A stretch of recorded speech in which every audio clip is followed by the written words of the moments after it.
I'm Jenny Rollins. This poem's called Love One Another. On September 24th, 1993, I was born in Cairo, Egypt, in a round hospital on the banks of the Nile. I was named for the small white jasmine flowers that grew along those banks. I was an American in a foreign land, but I never really knew that until later. This was not my heritage or my culture. I was a stranger, but I was taken in. Women in hijab would come up to me on the streets, rub my head, smile, and kiss my cheeks. The Egyptian guard at our complex carved my name into a piece of styrofoam for my birthday. A Muslim boy on the street let me play with his baby goats. A Muslim girl taught me Arabic and gave me scratch and sniff stickers that smelled like grape soda. It was a good life. If you look through pictures of our family from my childhood, you will see my parents with 7 small white children and one very tall black man named Jerry, who was a refugee from Sudan. Jerry was a big man with a big heart and a big smile who gave even bigger hugs. He carried handfuls of candies in his pockets to give to children. To this day, I still call butterscotch sweets Jerry candy. It wasn't until about a week ago that I ever realized that anyone could ever be scared of Jerry simply because of the country he was trying to escape. This time last year, my sister Lindsay waited on the Grecian banks of the Aegean Sea, waiting for the hypothermic masses from Syria to reach the shore. These people were all piled onto unreliable rafts, crossing cold water from one nightmare to the next.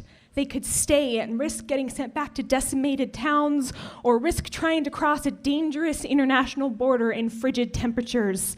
One night, Lindsay sat by a mother of 7 about our own mother's age who had to choose to watch her family be destroyed by ISIS or leave the little home she worked so hard to build and wander until someone would let her in.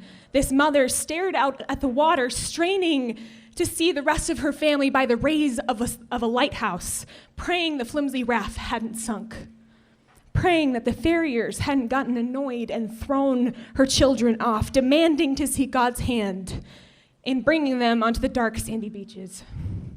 My sister wrapped her in a blanket and they waited, knowing that even if her family made it, they wouldn't be allowed to resettle here. It would be a long time before they found another home. All I want, she said, is for my children to have a future.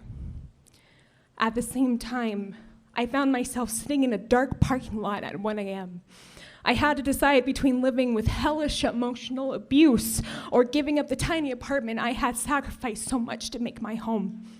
I stared at the broken pavement as I called my best friend to come get me.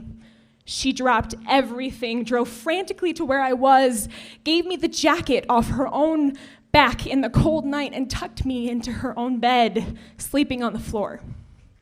I lay there praying that I could repay her somehow, praying that this would just be another nightmare. All I want, I prayed, is a better home for my future children. When my parents came to help me find a new place to live, they wrote to my sister in Greece and told her that they too were helping a refugee find a home. If it's love that binds us together, then the United States are becoming the untied states, drifting into factions, insisting that self-preservation is the only way to save our country.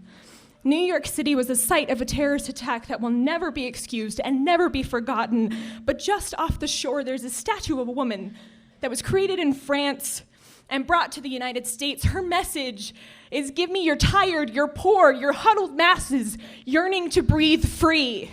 The wretched refuse of your teeming shore, send these, the homeless, tempest-tossed to me. I lift my lamp beside the golden door. Nowhere does she add, but will only accept Muslims if they've been vetted to the extreme.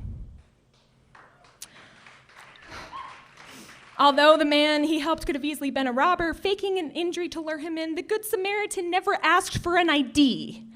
There are an estimated 65.3 million refugees in the world. Half of those are children. When I look at the pictures of the little ones, I'm reminded of one little Middle Eastern boy who was born in a barn because no one would make room for him elsewhere.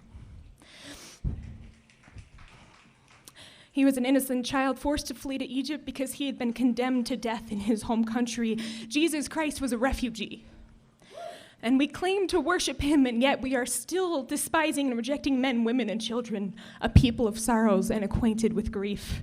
People said of Christ, nothing good can come out of Nazareth. Now we add Iran, Iraq, Syria, Sudan, Libya, Yemen, and Somalia. And yet, the 6 new Nobel laureates this year were all refugees. I would call that good. And to me, being good is much more important than being great. We should want to make America good again, make America kind again, make America love again.